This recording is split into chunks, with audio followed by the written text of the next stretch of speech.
في اعلان هتلاقوه موجود 24 ساعه في ال 24 ساعه، بيقول لك ايه؟ شايفين الناس دي؟ شايفين المكان ده او هيركبوني الحاجه دي عشان اعلن عن المهرجان ده. هو ده مهرجان عقار مصر، بالتحديد جناح دبي العقاري. جناح دبي العقاري وامن نجار عامل حاله مهمه جدا في مصر. جناح دبي العقاري شكل جديد، اول مره تحصل في القطاع العقاري، عشان كده هو عامل شغل وعامل حاله جديده، وهو النهارده منور برنامج عقار مصر. اهلا بيك. اهلا بيك يا طارق. وامن نجار اللي قالب مصر دلوقتي. عايز اقول لك كله بقى عارف وامن نجار، وعارف اللي بيحصل هنا مع البتاع ده، واحنا هنعلن هنا الاعلان جايب نتيجه جامده قوي، يعني في ناس بتجيلنا من كل وبنعمل مكان. خصومات يا فخري. بالظبط. طيب احكي لي الاول انت، اللي عجبك في مدينه العلمين الجديده، وفكره ان انت تنزل مع انك مصري عايش هناك في دبي وعامل شغل كويس جدا كريل استيت، وان انت تنزل هنا في مصر وتبيع الشغل بتاع دبي هنا في مصر. ايه الفكره واللي خلاك او يشجعك ان انت تبقى موجود معانا هنا؟ هفاجئك ان ولا كان في اي فكره خالص. خالص الموضوع. اصلا انا كنت مستبعد ان انا اشتغل على مصر خالص، يعني حتى الاعلانات بتاعتنا الكامبينز بتاعتنا ما كانتش بتستهدف مصر كتير، ولما كنا بنجرب بنتست كده كنا بنرجع نقف تاني حلو. بسبب مشكله التحويلات ومشكله المصريين. انت عارف احنا في مصر شويه عندنا ثقافه بتاعت ان احنا بره بنبعت فلوس جوه، صح. اما احنا جوه نبعت الفلوس ونشتري بره، دي شويه مختلف. مم. بس الفتره الاخيره رقم 6 في المشتريات في التعاملات العقاريه في دبي مصريين. لا والله. والله رقم 6 في الشراء في دبي مصريين. فبدا السوق المصري بدا يبقى سوق مهم جدا جدا للامارات جدا، وبالذات في السوق العقاري يعني. فبدانا بقى نركز شويه على الموضوع. وبيني وبينك كده ايه، العمليه شويه في الموسم في الامارات شهر 7 و8 بيبقى مش اقوى حاجه. فاحنا اهتمينا الفتره الاخيره بموضوع الايفنتس والرود شوز والمعارض العقاريه كشركه بتاعتنا يعني. تمام. فجينا قلنا 7 8 الدنيا بتبقى هاديه في الامارات، الدنيا حر، انت عارف بتبقى حر شويه ورطوبه، وما بقاش موسم دبي بيبقى الشتاء مش الصيف يعني. فقلنا ايه البلد اللي ممكن نفكر نطلع فيها نعمل رود شو كويس بخصومات كويسه تبقى مناسبه قوي للناس ونروح للناس. كويس. فلقينا تركيا ودبي.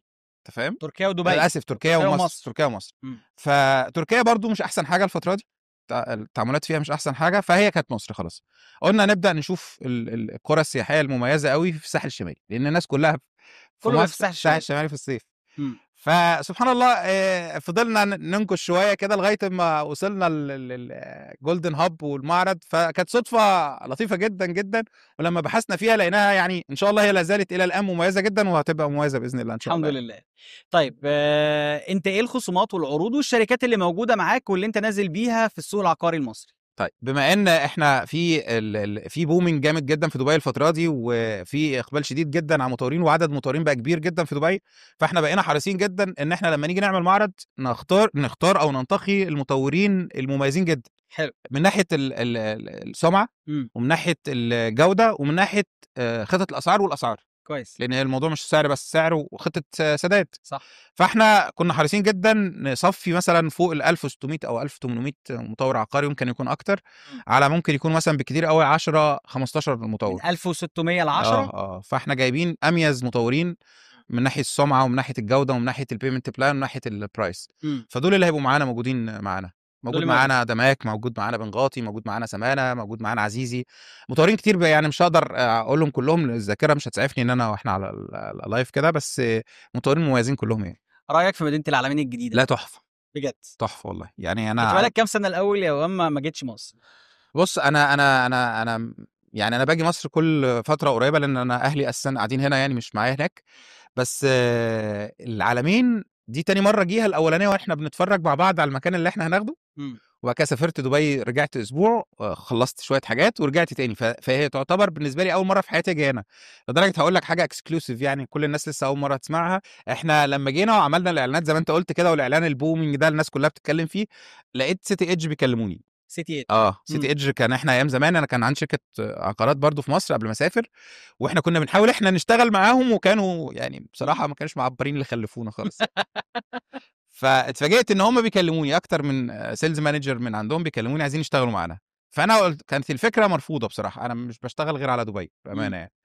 فالاسباب كتيره اقتصاديه، وانا عايز الار واي العائد الاستثماري للعملاء بتوعي يكون عالي جدا. فانا ما دام عندي منطقه بقدر اجيب عائد استثماري للعملاء فيها مضمون كويس ومطمنين عليه واكيد يعني، ليه اطلع بره؟ صح. فكلموني، اتكلمت معاهم شويه، وافقت نقعد مع بعض ميتنج، قعدنا مع بعض ميتنج، لقيت الدنيا كويسه، لقيت الار او اي بتاعهم كويس. انا حتى في اعلان سجلته امبارح معاهم وقايل فيه، قايل ان الار او اي بتاعهم مش زي إمم، دبي، بس الاقرب لدبي بسبب كويس ان جدًا. العالمين جامده بصراحه.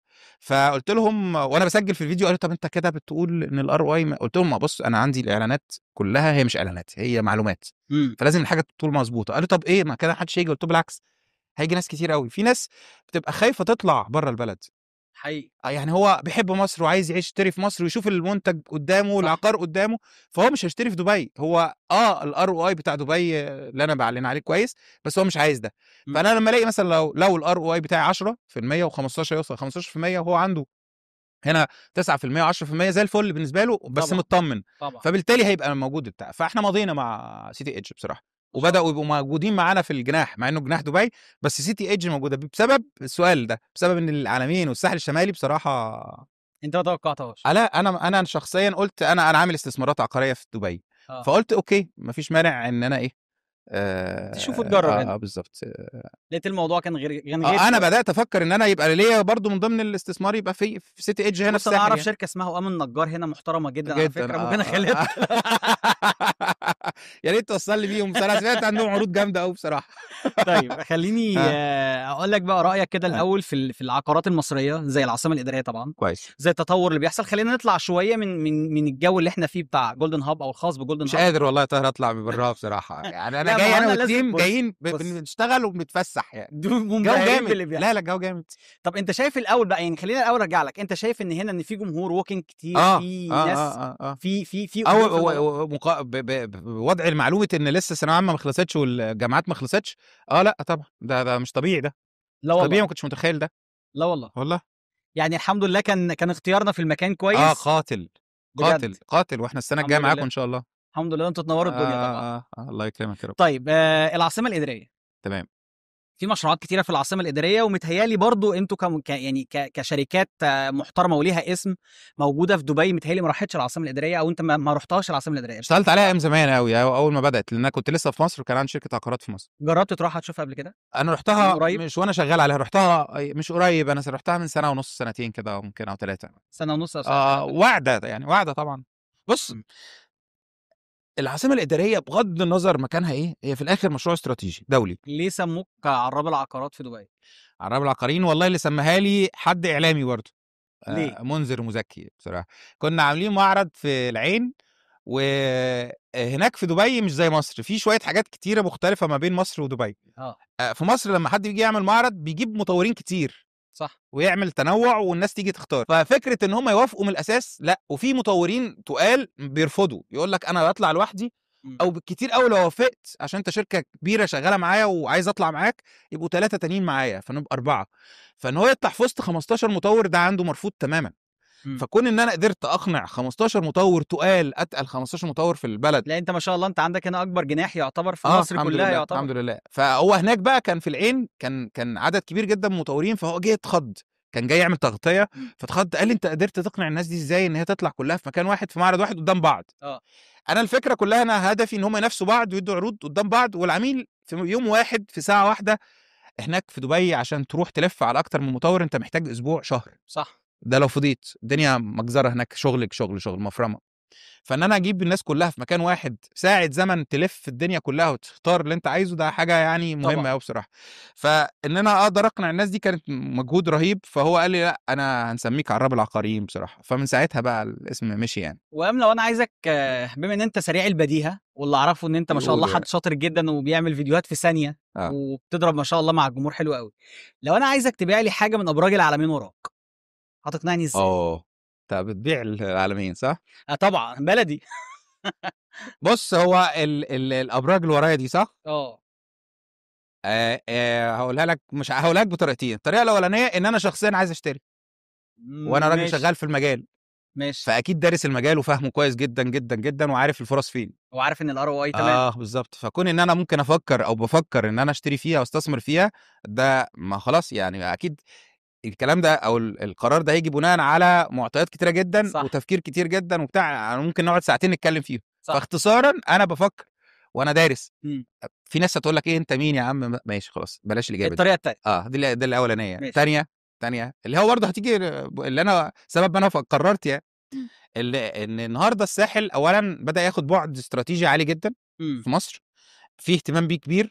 المطورين او البلاد الامارات، خلينا نقول بصراحه الامارات دخلت الامارات وهي بلد منظمه جدا ومشهوره بالنظام وبالتنظيم الجيد جدا والتخطيط الجيد والدعايه القويه والسمعه كويسه جدا في التطوير العقاري زي مصر كده طبعًا، برضه. طبعًا.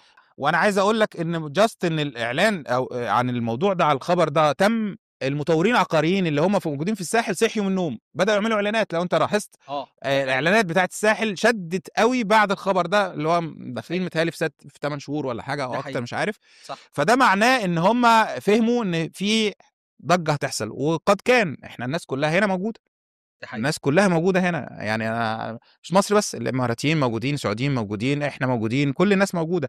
وشريحه يعني شريحه محترمه، يعني شريحه ماسكه فلوس تقدر تسافر اي مكان على فكره. يعني الإقناع التاني من وجهة نظرك إن أنت لمّا هتيجي تشتري هنا في أبراج العلمين، أنت شايف إن دولة زي دولة الإمارات فيها شركات وأسامي كبيرة جدًا نزلت تستثمر هنا. مدن نزلت هنا، مدن اسمه طبعًا. مطور كبير جدا في الامارات. طبعًا، فأنت لازم ما تسيبش المكان ده لا دلوقتي. طبعا، لا جاي. وبعدين بقول لك تاني، انا قلت لك اخر جمله، قلت لك ان في ناس تقيله هنا. طب تحب أبيع لك أنا بقى؟ بعلي. لك أن تتخيل إن أنت واخد شقة من الشقق دي وقدام منك الشكل ده. بص بقى، يعني انا ده كنت عايز اقوله، ده كانت اجابه في لأ، أنا دماغي اللي قُلتها، بس ما تقوليش سبتها لك أنا بقى. سبتها لك، قلت اسيب لك حاجه تقولها. بص انا لما طلعت اصور امبارح، إمم. افتح البلكونه كده، فتحت القميص طار. قلت له بقى بس أنا مش عايز إلا كده. الفيو ده، الهوا ده، الشم ده، خلاص. باصص بقى من البلكونه، انا شايف كل البيتش كلابس الموجوده والاكتيفيتيز بتاعت دنيا تانية الميه ولون خالص. الميه. طبعًا. بص احنا هناك، بص في دبي لما بنيجي نقول مثلا المشروع ده جامد، يقول لك كريستال لاجون ومش كريستال لاجون. هنا كريستال لاجون اصلا طبيعي موجود، من غير صناعية. بحر مياه فيروزيه بشكل مش طبيعي. المنظر بيخلي الدماغ تصفى. يعني انت هو اللي هيشتري من هنا ايه؟ رجل اعمال، طبعًا. حد يعني في الليفل بتاع رجال الاعمال، الناس اللي عايز يتبسط. اللي يعني جاي يتبسط، جاي اه يستثمر في مصر. يعني حد هو معاه إمم. فلوس، فهو رجل اعمال عنده ضغوط مش طبيعيه، هيجي هنا 3 ايام، اوعده 3 ايام فتح البلكونة بس. هيغير كل حاجه في الشركه، هيروح يرفد نص الموظفين ويعين ناس جديده ويعيش وبتاع. هنا بقى. هيعرف ياخد قرارات سهله جدا. يعني مش رفض طبعا يعني، بس قراراته هتسهل بس جدا لان قراراته دماغه. هتبقى لطيفة يعني. طبعا. طيب سؤالي الأخير ليك، إيه رأيك في جولدن هاب؟ لا ما شاء الله عاملين آآ شغل كويس جدا بصراحه. وهل أنت شايف من وجهة نظرك إن هو هيكون للعُملا اللي موجودين سواء كان مصريين أو سواء كان من دبي بالنسبة له مصدر قوة، وفي نفس الوقت كمان برضه رسالتك للشركات أو المستثمرين اللي ممكن يستثمروا معاك من دبي لهنا أو من هنا لدبي؟ طاهر انت قادر. أشكرك. بص انت عامل ايه؟ انت عامل معرض عقارات في مكان الناس جايه كلها تتفسح فيه، فهي قاعدين هنا اصلا، فقاعدين بس مرحرحين، فهو بيتفسح وبيعمل بيزنس، لان عنده العقارات قبول إن هو بيزنس. يسمعك أصلًا. لا هو بيعمل بيزنس تقيل. إمم. العقارات ده احنا دايما نقول اصعب قرار شرائي صح. بيتم، لان هو اغلى حاجه، اغلى من العربيه البنتلي، واغلى من من أي عربية. يعني العربيات كلها الغاليه. انا بقول للشباب كده، لما بتلاقي حد نازل مثلا من رولز رويس او بنتلي او حاجه من بتقولوا عليه، بيقول لا ايه بلس، صح؟ قلت لهم دول ارخص من 1 بيدروم في دبي، صح. صح ولا لا؟ حقيقي. فبالتالي اللي بيشتري ال1 بيدروم والاستوديو اصلا زيهم، صح. فالعقار هو من اغلى المنتجات، صح؟ صح. فانت النهارده انت جاي في مكان فيه شريحه عاليه جدا، عشان تروح تشتري عقار ما عندهمش وقت وهم عايزين، إمم. ما عندهمش وقت يلفوا ويروحوا المطورين، انت مش فاهم؟ هيعرفوا يروحوا معارض عقارية فانت قلت له عادية. اتفسح، ولما تفضى ساعه زمن لف على مطورين مصر أنا قاعد المهمين، جنبك. تمام؟ وجناح دبي ده فيه 15 مطور، يعني انت لفيت دبي كمان. أنت بقى لفيت مصر ولفيت فانت دبي. قادر انت عامل لهم يعني وفرت لهم حاجه عشان يعملوها في الحياه العاديه بتاعتهم، مفيش وقت عندهم وهم عايزين. يعني انا عايز اشتري عقار بس انا مش فاضي، بروح الشغل، عندي اجتماعات، عندي، وعشان انزل الف على المطورين لازم افضي نفسي كل مره لمطور واحد يوم إمم. عشان اختار، صح؟ صح. وعلى ما افتكر بقى اللي حصل ايه الاسبوع اللي فات مع المطور التاني، وبعدين دبي بقى جناح دبي فيه ولا 15 مطور، فمحتاج يروح دبي يقعد اسبوع هناك. مدي عروض يعني عروض إيه للمستثمرين اللي هييجوا لك أو الناس اللي هيشتروا احنا معاك؟ عندنا انا فاتح الباب منافسه، يعني انا مش محدد، يعني انت مطور عقاري جاي، تعالى بقى حط ارمي بياضك، قول بقى هتدي خصومات ايه وعروض ايه عشان الناس دي تشتري منك. ما انا قلت لك عشان كده موضوع عراب العقارين بقى، ما انت على اللعبه انت حطيتهم بتيجي في قدام صف، بعض. ما بتجيش في صف لا الشركه، صف انت بتيجي العميل، في صف انا العميل. راس مالي العميل. كويس قوي. وانا ليه بقى، ليه حته مهمه عايزين نقولها بقى. انا بتعامل مع العميل بتاعي بفكره مهمه جدا. انا بشتري له مش ببيع له. بمعنى ايه؟ العميل ده بيشتري ايه؟ استثمار، صح؟ صح فانا بشتري للعميل عشان انا اللي هعمل له عقد بيع وانا اللي هاجر له. صح. فانا المنتج ده او العقار ده انا بشتريه ليا. هو الراجل اللي عايز كده، هو الراجل اللي عايز يشتري عشان يأجر او يعمل اعاده بيع، مش هيسكن اصلا. صح. الغالب مش بيبقى بيسكن يعني. فانا لما انا اكون بشتري له بسهل على نفسي، بشتري له صح. بسهل على نفسي العمليه بتاعت ما بعد الشراء اللي هي بتاعت الاستثمار نفسه. فالعميل بيبقى مطمن قوي، بيقول لك ده بيفكر لي هيبيع لي ازاي وهيأجر لي ازاي، فهو بيشتري لي صح. صح. فانا طبعا انا في صف ومفيش خلاف. ومن نجار انا بشكرك جدا حبيبي يا طارق. نورتني ونورت برنامج عقار مصر، حبيبي وانا ومنور سعيد مصر والله. النهارده بجد حبيبي بجناح دبي. حبيبي حبيبي. شرف لينا ان انت تبقى موجود بالشركات الاسامي المحترمه بصراحه اللي معاك، اللي ادت ثقل طبعا لمهرجان عقار مصر. وان شاء الله هنبقى مع بعض لمده 60 يوم وفي وش بعض بقى على طول. انا مبسوط من ده حبيبي يا طاهر، وانا سعيد جدا بلقائي معاك وتواجدي اصلا في الهب. وان شاء الله يبقى ناجح وتجربه قويه جدا، ونبقى مع بعض على طول نكسر الدنيا ان شاء الله تبقى طالع من التجربه دي شاري ان شاء الله حاجه في العالميه. ان شاء الله تبقى معانا ان شاء الله باذن الله. حبيبي يا طاهر.